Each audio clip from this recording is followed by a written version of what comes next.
filhos são os filhos de Deus, os filhos do Senhor. Transfere as riquezas do mundo ímpio, coloca na mão dos teus santos, opera milagres e maravilhas. Pai, envia clientes, negócios, situações pendentes sejam resolvidas, causas, ó Deus, portas sejam abertas, bênção e prosperidade sobre os teus filhos. Obrigado porque o Senhor tem sido fiel, nunca tem deixado faltar nada, pelo contrário, a bênção do Senhor tem nos alcançado, em nome de Jesus, amém e amém. Então vem aqui na frente, entregue seu envelopinho, ou então vá lá atrás, se você quiser passar a maquininha. Que Deus te abençoe, em nome de Jesus. Que Deus abençoe, que a graça e a paz de Jesus venha sobre vocês, que a bênção do Senhor venha sobre cada um dos nossos irmãos, que Deus te prospere, que Deus te abençoe, em nome de Jesus. Que Deus abençoe e prospere a sua vida, que a graça e a paz de Jesus esteja sobre cada um de nós. Amém, irmãos? Hoje nós vamos começar uma jornada através da Bíblia Sagrada. Então, o nosso tema, nós vamos estar projetando aqui, uma jornada pela história bíblica. Nós vamos percorrer juntos, de forma, claro, rápida, objetiva, clara, de Gênesis até Apocalipse. Não é uma jornada fácil, tá, irmãos? Mas vocês vão ver que com a graça de Deus, essa aqui é a Escola Bíblica Dominical, né? Todos os domingos pela manhã, nós temos ensinamentos doutrinários de forma sistemática, ou seja, de forma organizada, para que possamos compreender as principais ideias, doutrinas, ensinamentos da palavra de Deus. É muito importante isso. A maioria das pessoas tem muita confusão, né, quando se trata das coisas de Deus, se trata das coisas da palavra de Deus. Às vezes confunde Noé com Abraão, com Davi, com Elias, aquela confusão toda. Então hoje nós vamos começar uma jornada através dos tempos, né, através da cronologia bíblica. Isso se chama cronologia bíblica. Também é uma matéria dos institutos bíblicos, dos seminários, chamado Panorama do Antigo Testamento e Panorama do Novo Testamento. Amém? E nós vamos juntos nessa jornada para a glória de Deus. Vamos começar lá no Gênesis, irmãos. O começo da história e dos patriarcas, tá? Como é que começou a história humana e os primeiros pais? Quando falo pais, são patriarcas. Os primeiros homens e mulheres que através das suas tribos estabeleceram que depois viria a ser nações sobre a terra. O livro de Gênesis faz jus ao seu nome, porque conta a história da criação e os começos. Fala comigo, Gênesis é igual a princípio, tá? É o início de todas as coisas. A palavra Gênesis fala de princípio, início. Ela significa o princípio de todas as coisas. E nele, ou seja, no Gênesis, estão as sementes da história humana. Nós, diferentes dos ateus, né, dos agnósticos, daqueles que não acreditam em Deus, que acreditam que a terra surgiu, né, toda a criação surgiu através do Big Bang, que o homem é descendente do macaco, nós pensamos diferentes. Nós, cristãos, somos criacionistas. Fala comigo, criacionismo. Nós acreditamos que Deus criou os nossos primeiros pais, os nossos primeiros as primeiras sementes da história humana foram criados por Deus lá no livro do Gênesis. E é lá no Gênesis que tem a base para tudo que se ensina na Bíblia posteriormente. Se você estudar várias coisas na Bíblia, você vai ver que essas coisas são apontadas lá no Gênesis. Lá no início de tudo, lá no princípio de todas as coisas. Por isso que é tão importante nós aprendermos sobre isso. Nós vamos destacar alguns fatos principais, dentre eles, a criação e a queda. A criação e a queda. Criação do homem e a queda do homem, tá? Os primeiros capítulos de Gênesis narram a criação do mundo, especialmente do homem. Quem foi o primeiro homem? Adão. E a primeira mulher? Eva. Adão e Eva, tá? Não tem Adão e Ivo. Só tem Adão e Eva, varão e varoa, macho e fêmea, homem e mulher. O que passar disso não é bíblico, não, né, é diferente e não é um princípio que nós aprendemos na palavra de Deus. Então, os primeiros capítulos de Gênesis narram a criação do mundo, especialmente do homem, assim a sua criação como a sua queda no pecado.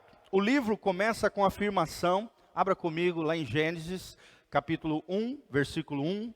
O texto sagrado nos ensina em Gênesis 1, 1, no princípio criou Deus os céus e a terra. Deus criou os céus e Deus criou a terra. Deus é o criador de todas as coisas. Diferentemente dos ímpios que acreditam que o mundo veio de um Big Bang, de uma grande explosão, e as primeiras moléculas começaram a se unir, aquilo que estava num caos começou a ter ordem, e através dos séculos foi se desenvolvendo, né? Charles Darwin, vocês sabem, século XIX, a teoria das espécies. Nós cristãos cremos que não somente nós, seres humanos, mas toda a criação do universo foi criada por quem? Por Deus. A Bíblia diz, em Gênesis 1, no princípio criou Deus os céus e a terra. Os céus que nós conhecemos, o firmamento, né, a lua, as estrelas, as nuvens, aquilo que nós podemos ver com os nossos olhos, aquele lugar onde os aviões voam, os céus foram criados por Deus. E a terra também. Lá no Salmo a Bíblia diz que Deus criou a terra e entregou a nós, seres humanos.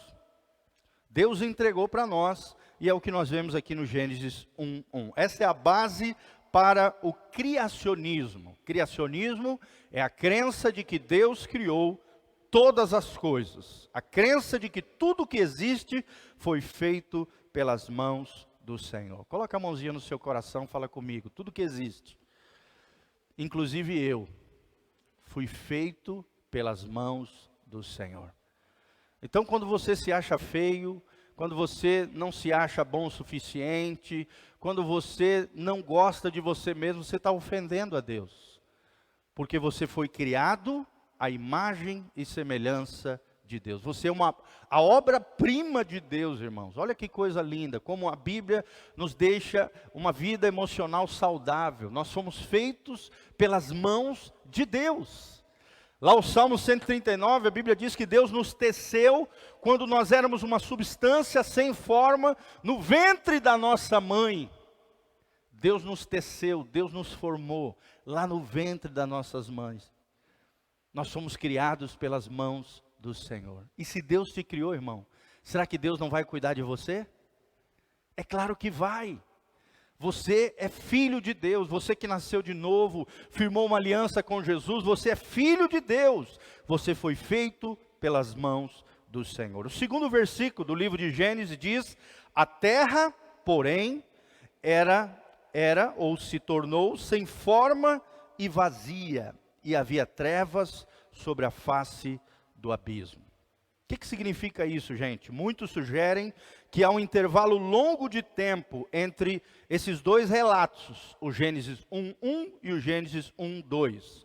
O versículo 1 falaria de uma criação anterior ao homem, que teria sido destruída ou deformada pela precipitação, ou seja, pela queda de Satanás no planeta. É uma possibilidade, né? Quando Satanás foi lançado dos céus sobre a terra que foi criada, os céus e a terra foram criados pelo Senhor, talvez tenha se formado, né, tenha se tornado sem forma e vazia por causa da queda do inimigo. As trevas havia sobre a face do abismo, diz o texto sagrado. Isso poderia explicar os fósseis, né, os dinossauros, que a arqueologia apresenta hoje, é uma realidade, não tem como nós negarmos isso. Deus, no verso 2, teria reordenado então a terra e criado tudo conforme a narrativa bíblica. Sim, é uma possibilidade. Mas o fato é que o Senhor criou o homem e deu-lhe uma ordem. E essa ordem foi desobedecida. Aqui está o princípio do pecado. Tá? Então você vê em Gênesis 1, 2, capítulo 1, capítulo 2, Deus criando todas as coisas, Deus formando o homem, faça-se o homem a nossa imagem, a nossa semelhança, né? Domine sobre os animais da terra. Deus nos deu domínio, governo, Deus nos deu todas as capacidades para governarmos essa terra. Só havia deixado uma só recomendação que o homem não podia fazer. De todas as árvores que haviam, de todos os frutos e sementes e ervas que o homem podia se alimentar, somente uma árvore ele não poderia comer, que ficava bem no meio do jardim do Éden. A árvore do conhecimento do bem e do mal. Fala comigo, a árvore do conhecimento do bem e do mal. Essa árvore representa a rebeldia contra Deus. Essa árvore representa a vida independente de Deus. Essa árvore representa a desobediência do homem contra Deus. Imagina, gente, ele tinha toda sorte de frutos, frutas, sementes, ervas, tudo. O homem era herbívoro naquela época, não comia ainda animais. Tudo isso veio depois, né? Os predadores, os cardos, as ervas daninhas, os espinhos na rosa. Não existia isso. Era um jardim perfeito, sem falha, harmônico, lindíssimo. Só uma árvore o homem não podia comer. E foi justamente essa que ele tropeçou, pecou, errou, tendo uma ordem de Deus, foi lá e desobedeceu. E ali surgiu um princípio na Bíblia que a gente chama de princípio do pecado. Fala comigo, pecado é a rebeldia contra Deus. É quebrar a lei de Deus. E o pecado também é errar o alvo, sair do propósito de Deus. É uma vida independente de Deus. É dizer, ó Deus, tu falou isso, mas eu acho isso. O Senhor deu esse comando, mas eu vou seguir a minha cabeça, minha cachola. E infelizmente, irmãos, mesmo dentro da igreja, o que tem de rebelde, o que tem de gente desobediente, o que tem de gente que faz da sua maneira e não da maneira de Deus, o que tem de gente que quer viver uma vida independente de Deus, não está nem aí para Deus, vive como se Deus não existisse, não busca a direção de Deus, não lê a palavra, não ora, não busca a orientação de Deus, muito menos obedece os mandamentos do Senhor. Então, constantemente você está diante de uma decisão. Obediência, que fala de dependência e de seguir a direção de Deus. E do outro lado, a desobediência, a rebeldia e uma vida independente de Deus. Que tipo de vida nós temos vivido? Obediência ou desobediência? Dependência de Deus ou independência de Deus? Direção de Deus ou fazer as coisas do nosso jeito? Então preste atenção, tudo isso está lá no Gênesis, está lá no princípio de todas as coisas. O segundo tópico que nós vamos colocar é o começo das civilizações. Logo em seguida, começa a aparecer os descendentes de Adão e Eva, os nossos primeiros pais. Foram se espalhando pela terra, criando civilizações, reinos, nações. Nessas gerações, uns poucos homens buscaram a Deus. Abra comigo lá em Gênesis 4:4. Abel e Enoque, né? Homens que buscaram a Deus. Gênesis 4:4. Olha o que diz a Bíblia. E Abel também trouxe dos primogênitos das suas ovelhas e da sua gordura, e atentou o Senhor para Abel e para a sua oferta. Olha só, oferta, sacrifício, dedicação ao Senhor. Como é que Abel ganhou o coração de Deus, se mostrou um homem fiel a Deus, através da sua oferta. Então nós vemos aqui Abel, vemos Enoque. Abra comigo Gênesis 5:22. 5:22, olha o que diz.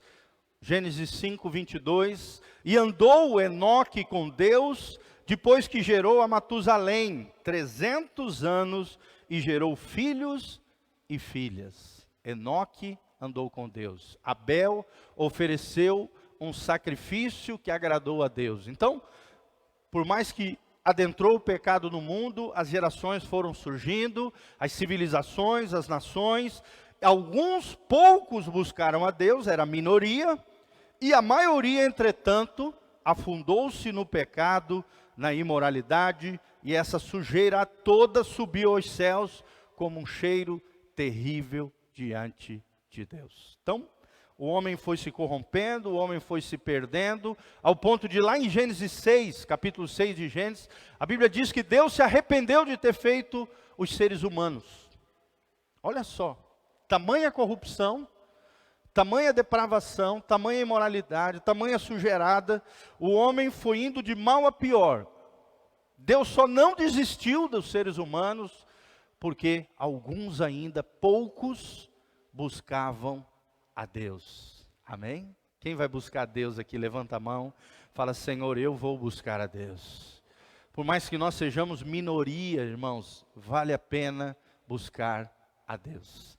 Hoje, né, se você for lá no mundo, você vai ver que a maioria está fazendo tudo errado.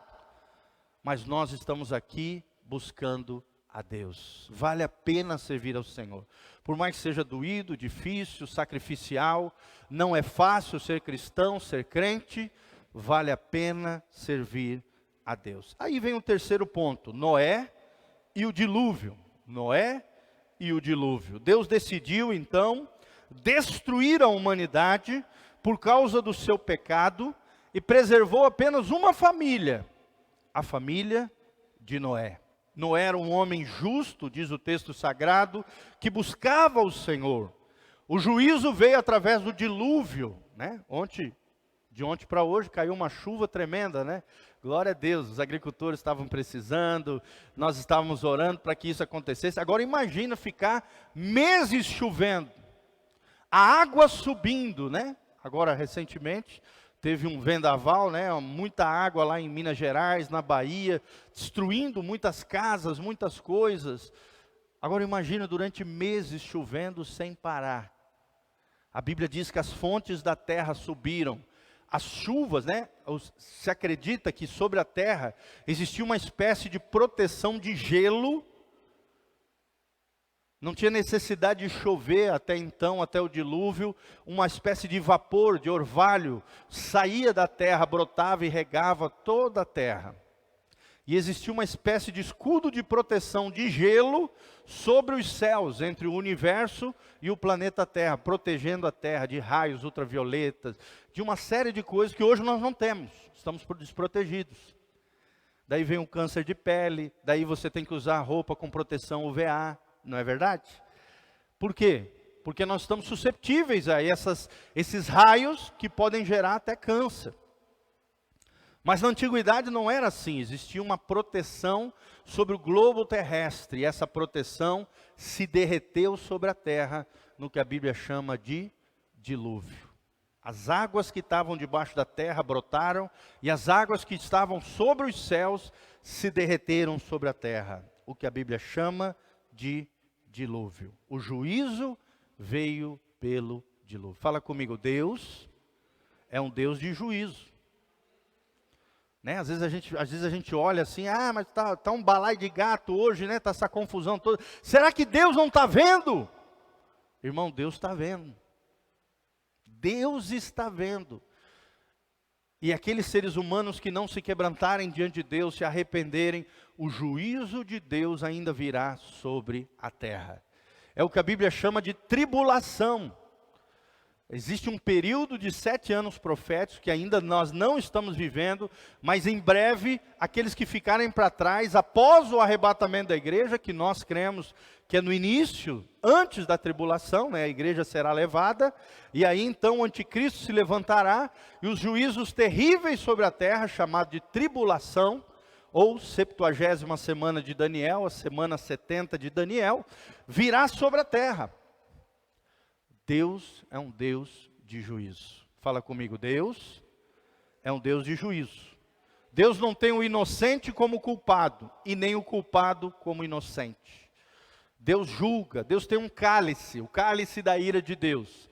Na medida em que esse cálice vai crescendo, quando ele transborda, a ira de Deus é derramada sobre a terra.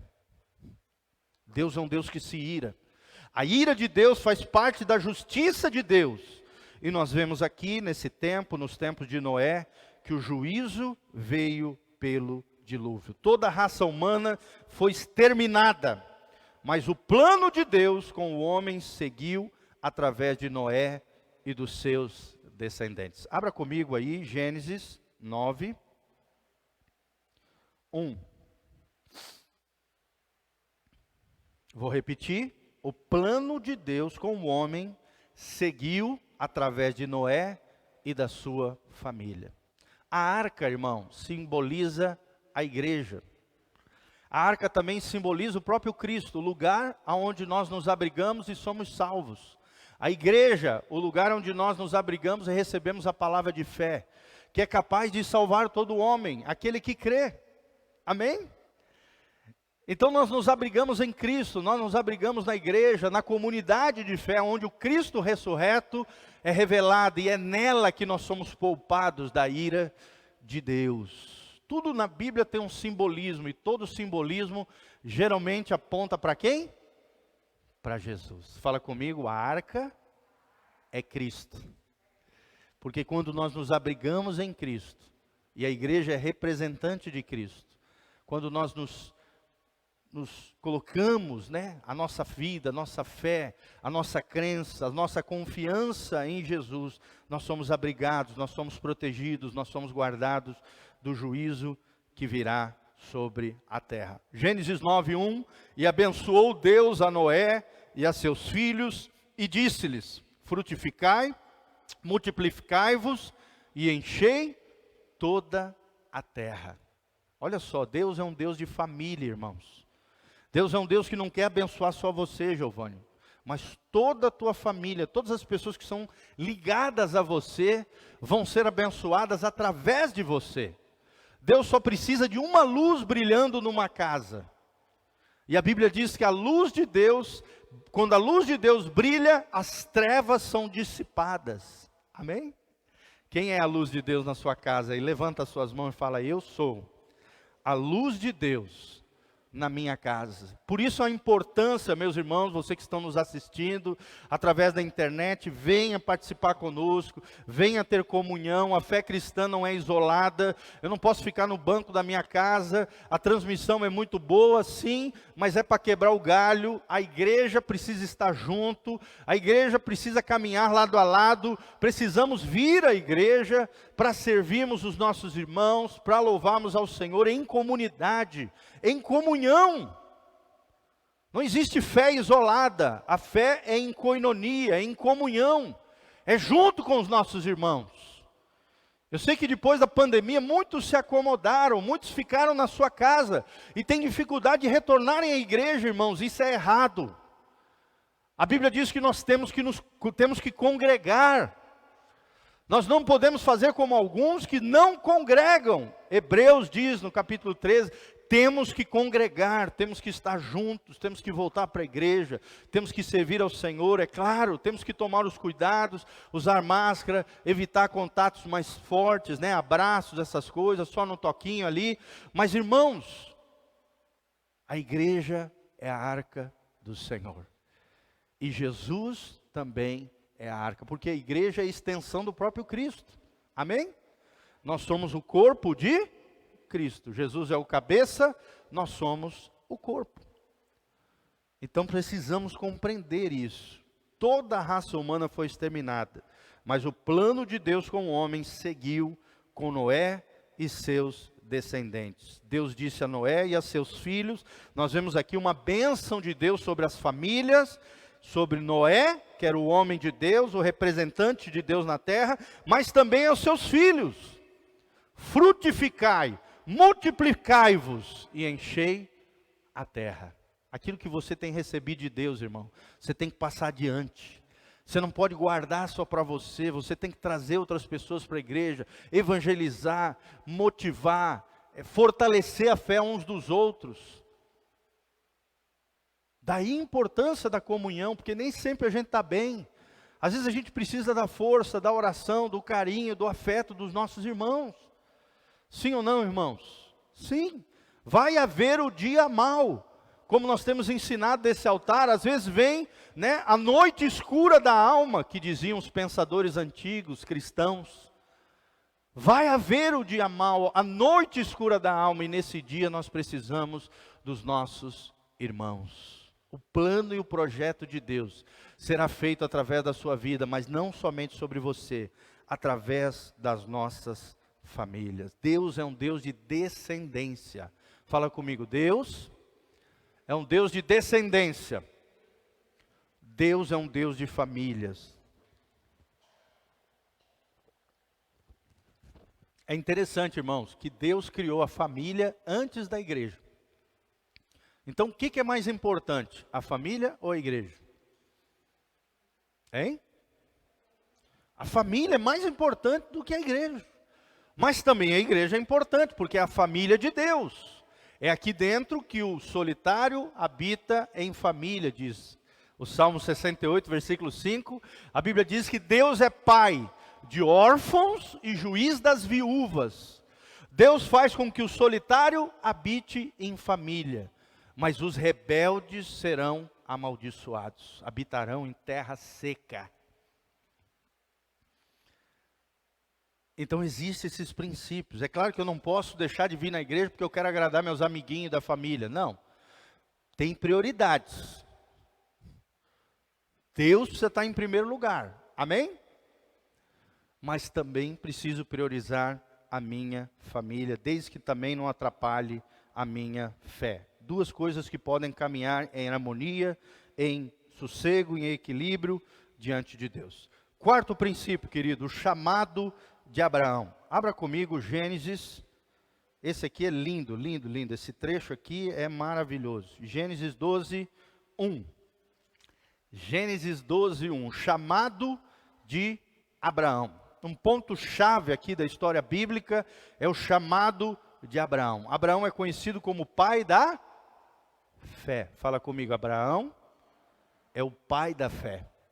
Ou seja, é o nosso exemplo de um homem de fé.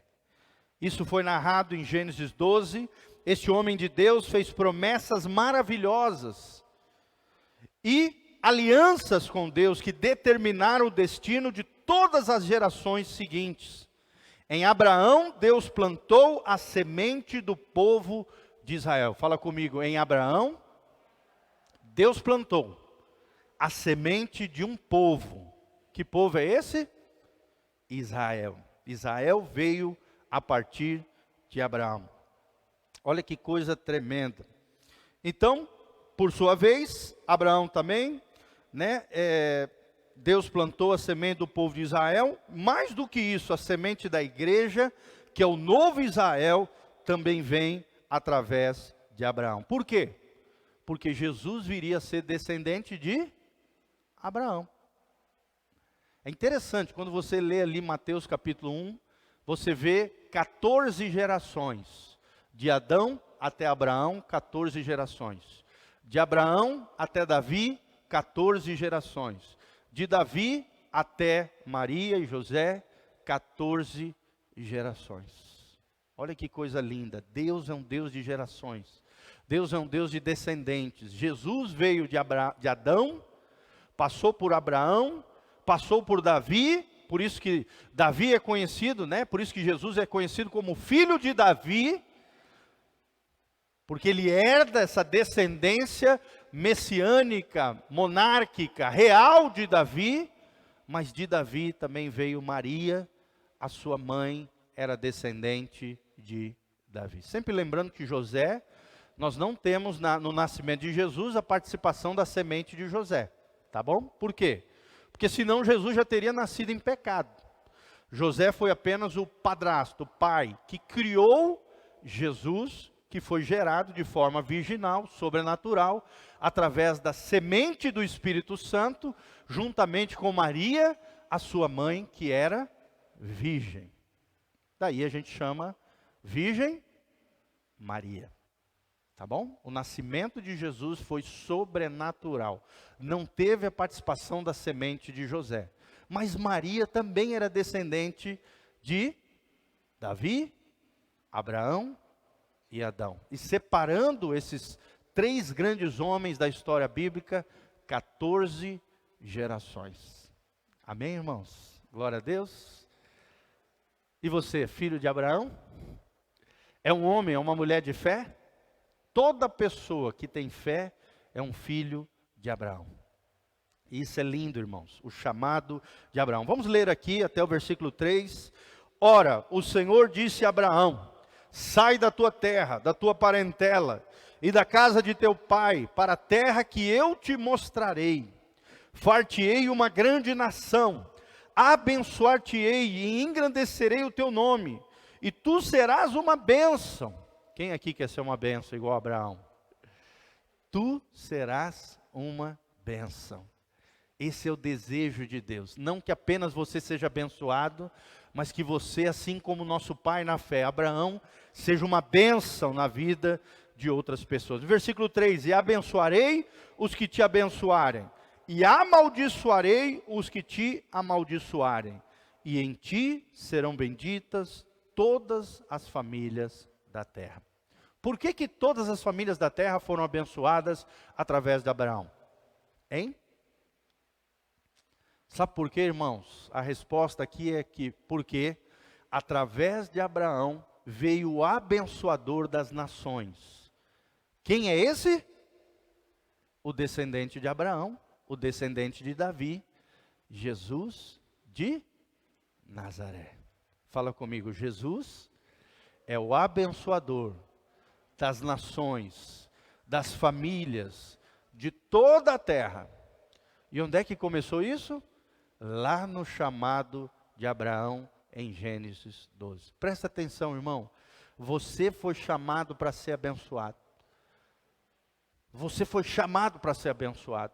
E não só isso, para ser uma bênção nas mãos de Deus em favor de outras pessoas, de outras famílias. E a pergunta que nós fazemos aqui nessa manhã é: será que temos sido bênção para a nossa comunidade, para a nossa família, no nosso ambiente de trabalho? Será que as pessoas têm prazer de estar conosco? Será que as pessoas querem aquilo que nós temos? Será que eu atraio mais pessoas para o reino de Deus ou afugento as pessoas de Deus? Pense um pouquinho nisso. Tem muito crente que é chato, tem muito crente que é enfadonho, tem muito crente que é legalista, tem muito crente que só fica criticando, murmurando, fofocando, falando da vida dos outros. Não podemos ser assim, irmãos. Nós temos que ser magnéticos, nós temos que atrair as pessoas na nossa direção, e na medida em que nós vamos ganhando o coração dessas pessoas, conduzirem esses corações aos pés de Jesus. Amém? Podemos ser não apenas abençoados em termos materiais, mas que também possamos ser a resposta de Deus em favor dos outros. Esses dias eu estava fazendo uma célula numa empresa que eu faço, e aí eu falei isso para os irmãos. Falei, irmãos, melhor do que ouvir uma resposta de Deus, é você ser a resposta de Deus em favor de outras pessoas. Vou repetir. Melhor do que você ter uma resposta de Deus, é você, Giovanni, Júnior, né? Cada um de nós sermos a resposta de Deus em favor de outras pessoas. Isso não é só para pastor, irmão. É para cada cristão, para cada discípulo de Jesus. Deus quer que eu e você sejamos uma bênção nas nações, para as famílias da terra, na nossa cidade, na nossa comunidade, na nossa família, em todos os lugares. Onde a planta dos nossos pés pisar, abençoado será. Amém? Por exemplo, eu estou andando de bicicleta, né? Os irmãos veem a gente na rede social. Mas eu tenho uma estratégia para isso, para ganhar pessoas para Jesus. Eu já ganhei 9 pessoas para Jesus. Andando de bicicleta, irmãos. Uma coisa tão simples. 9 pessoas eu ganhei para Jesus andando de bicicleta. Cada vez que eu ando, eu vou compartilhando, a gente vai conversando. Hoje mesmo, eu vou almoçar com o irmão, que não está aqui de manhã, provavelmente vai vir à noite, que eu ganhei para Jesus através da bicicleta. E através da bicicleta ele vem no culto, no final de uma ministração, ele vem em prantos aqui entregar a vida e o coração para Jesus. Glória a Deus. Amém, irmãos? Deus nos chamou para ser uma bênção. Em ti serão abençoadas todas as famílias da terra. A Aninha, por exemplo, né? Pessoa simpática, querida, amorosa. Tudo isso, né? A Ellen também, são dons, são talentos, é a empatia, é um dom. A gente fala bem, a gente atrai as pessoas, a gente cai na graça das pessoas. Isso é um dom, irmão, que tem que ser usado para a glória de Deus. Eu tenho muita facilidade de ganhar o coração das pessoas, mas não é para ganhar para mim. Não, claro, é criar relações de amor, de afeto, amizade, mas não só isso. Tudo isso tem um propósito: abençoar as pessoas com Jesus de Nazaré. Amém? Que eu e você sejamos missionários aonde Deus nos enviar. Sejamos missionários de Deus. Missionário não é um título, é uma função. Todos nós podemos ser missionários de Deus. Nós não precisamos ir para a África para ser missionário. Nós podemos ser missionários na nossa casa, na nossa família, no nosso emprego, no meio da nossa família, com os nossos amigos. Podemos ser um missionário de Jesus ali. E os verdadeiros missionários começam aqui. Na sua cidade, no seu bairro, na sua empresa, na sua escola. Se você não ganha ninguém aqui para Jesus, imagina lá no campo. Que é muito mais hostil, difícil, às vezes é um outro idioma, outra cultura. Irmão, para saber se realmente uma pessoa é missionária, tem que ver, dar frutos aqui. Tanto é que existe dentro da missiologia um título chamado Missões Urbanas. Ou seja, existem as missões transculturais, aquelas que estão além das fronteiras, em outras culturas.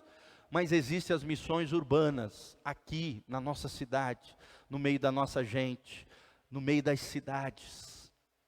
Amém? Ganhando tribos, ganhando pessoas. Tribos não é só o índiozinho lá no meio do mato. Existem tribos dentro das cidades. Sim ou não? Sim.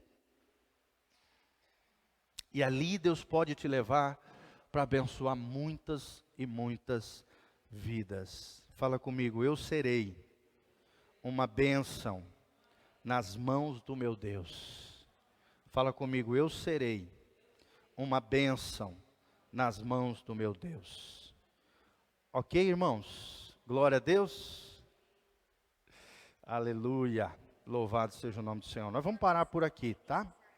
E aí, domingo que vem, nós damos continuidade à nossa jornada através da Bíblia. Fala comigo, uma jornada através da Bíblia. Quem foi abençoado aí? Dá um glória a Deus. Gostoso, né? A gente ia através da cronologia bíblica do Gênesis. Nós estamos no Gênesis ainda, irmãos. Imagina quando... Claro que daqui o Gênesis é maior, tá? Depois vocês vão ver que vai passando mais rápido, senão a gente não termina nunca. Mas assim, irmãos, como é importante a gente conhecer a história da palavra de Deus. A história dos nossos primeiros pais, os primeiros pecados, erros, falhas, porque tudo aquilo fala com nós hoje. Tudo aquilo que aconteceu lá atrás, acontece hoje muitas vezes, e por isso nós podemos aprender com o passado, para que não venhamos a cair no presente, e muito menos gerar uma tragédia no nosso futuro. Para resumir, a grande verdade que nós aprendemos hoje, fala comigo, melhor, bem forte, fala, melhor do que receber uma resposta de Deus, é ser a resposta de Deus em favor de outras pessoas. Amém? Quem crê nisso? Quem vai ser uma bênção nas mãos de Deus? Irmãos, essa igreja foi gerada para ser uma bênção. Se você está aqui é porque Deus te chamou para ser uma bênção. Não se preocupe com a quantidade de pessoas no culto. Não se preocupe. Vocês sabiam que a gente tem mais gente nos assistindo pela internet do que gente dentro da igreja? A gente tem uma outra congregação na internet. Não se preocupe. Agora você que está me assistindo pela internet, se mora aqui em Umuarama, região, venha estar conosco. É muito importante a comunhão com os nossos irmãos. Não tenha medo. Pega a sua máscarazinha, passa álcool gel, venha estar conosco. Louvado seja o nome do Senhor. Então, Abra comigo, 1 Coríntios, versículo 11, 23, tá bom? Nós vamos participar agora da Santa Ceia e no domingo que vem nós damos continuidade ao nosso ensino aqui sobre uma jornada através da Bíblia Sagrada. 1 Coríntios, nós vamos participar agora da Santa Ceia. E aí vamos ler o texto que geralmente nós lemos diante de Deus. Coloque-se de pé, em reverência à palavra de Deus, né? Vamos ler juntos aqui. Porque aquilo que recebi do Senhor, isso também vos ensinei, que o Senhor Jesus, na noite em que foi traído, tomou o pão e tendo dado graças, o partiu e disse: tomai, comei, isto é o meu corpo que é partido por vós. Fazei isto em memória de mim. Semelhantemente, também depois de cear, tomou o cálice dizendo: este cálice é o novo testamento no meu sangue. Fazei isso todas as vezes que beberdes em memória de mim. Porque todas as vezes que comerdes desse pão e beberdes desse cálice, anunciais a morte do Senhor até que ele venha. Portanto, qualquer que comer deste pão ou beber o cálice do Senhor indignamente, será culpado do corpo e do sangue do Senhor. Examine-se, pois, o homem a si mesmo, e assim coma deste pão e beba deste cálice. Porque o que come e bebe indignamente, come e bebe para a sua própria condenação, não discernindo o corpo do Senhor. Sempre falo para os irmãos que a Santa Ceia não é da Igreja Casa na Rocha. É a ceia do Senhor. Então, todos aqueles que têm uma aliança e um compromisso com Jesus de Nazaré, que já se tornaram filhos de Deus através do novo nascimento, são chamados pelo próprio Senhor a participarmos da mesa do Senhor. Amém? Não é porque nós somos dignos, não. Ninguém aqui é digno de nada. Toda a dignidade vem de Jesus. É pelos méritos de Cristo, é pela obra na cruz, nós alcançamos tudo isso como fruto da graça de Deus, do poder do Evangelho. Pelos méritos de Jesus, aí então, por causa da nossa fé, somos justificados por Deus, declarados justos perante Deus, e aí nos tornamos dignos, compreendendo o que é a Santa Ceia, a participarmos da mesa do Senhor. A mesa do Senhor é para pecadores. Não é para pessoas perfeitas, santarrões, não. É para pecadores que se arrependem. Só tem dois tipos de pecadores.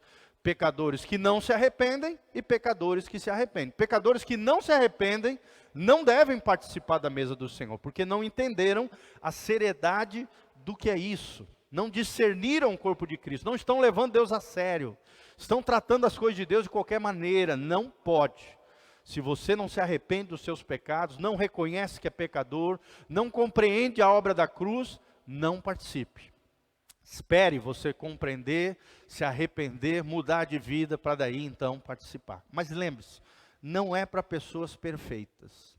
É para pessoas imperfeitas como eu e você, que pela graça de Deus estamos aqui pelos méritos de Jesus. Amém? Coloca a mãozinha no seu coração e fala assim: não é que eu seja digno, mas pelos méritos de Jesus e pela graça de Deus, aqui estou para participar da mesa do Senhor. Amém? Estenda suas mãos aqui para frente, vamos orar pelos elementos. Coloque o seu coração diante de Deus em quebrantamento, diante da face do Senhor. Pai, nós estamos aqui juntamente com os nossos irmãos, voluntários, diáconos. Nós colocamos, ó Deus, esses elementos que serão utilizados agora, como um memorial santo diante do Senhor. John Piper diz que a Santa Ceia é uma mescla, uma mistura de temor do Senhor, reverência, mas também de alegria na tua presença. Pai, nós nos alegramos no Senhor e com temor diante de Deus participamos da Santa Ceia, reconhecendo que somos pecadores, que a graça de Deus nos alcançou e que pelos méritos de Jesus, pelo seu sangue vertido na cruz, fomos purificados, restaurados, renovados e transformados pelo seu poder. Perdoa os nossos pecados, Pai, conserta o que tiver que consertar na nossa vida. manifesta o teu poder, a tua unção, a tua graça, a tua glória. Sobre os teus filhos, sobre a tua igreja, não há encantamento, não há maldição. Perdoa os nossos pecados, corrige, Pai, tudo aquilo que estiver desalinhado com o céu, tudo aquilo que